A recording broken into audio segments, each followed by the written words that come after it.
Okay, this is a shield side lead flat snap, the single most fundamental shot to everything we do SCA-wise. It's the foundation of everything we do. I'll demonstrate a few.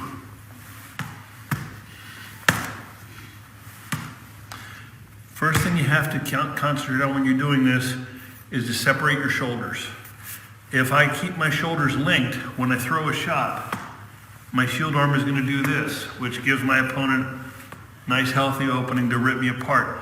So I disconnect my shoulders, I stay behind my shield, and I snap. Now if I need to, I can pull the arm back a little bit to give me a window, but there's a difference between pulling it back and rotating at the shoulders. Next thing to keep track of, you have to protect your own arm. The analogy that's always been given is you smell the soup. If I'm sloppy when I throw a flat snap, my opponent can just rip my arm off. But if I smell the soup on the way in, my sword itself protects my arm. The next thing to keep track of is where the center of percussion on your sword is. This is where you're going to get the maximum transfer of power when you impact your opponent. If you hit with the tip, especially if you have a thrusting tip, you're not going to hit as hard as you think you are. You may be hitting your opponent cleanly, but it probably isn't hard enough. So judge your range so you're impacting here rather than impacting here.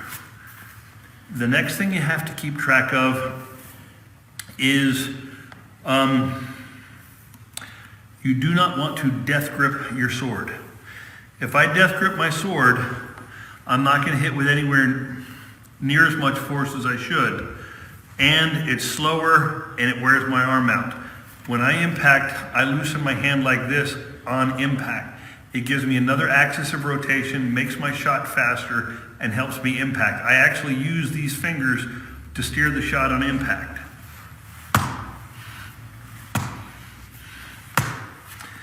Next thing you want to do is keep your hand higher than the tip of the sword as you impact. Both are valid, but it makes it harder for your opponent to block. Watch the difference between when I throw it poorly and lazily, Ivan barely has to block. But if I throw with my tip much lower than my hand, he has to move his shield way out of position, which opens him for other shots.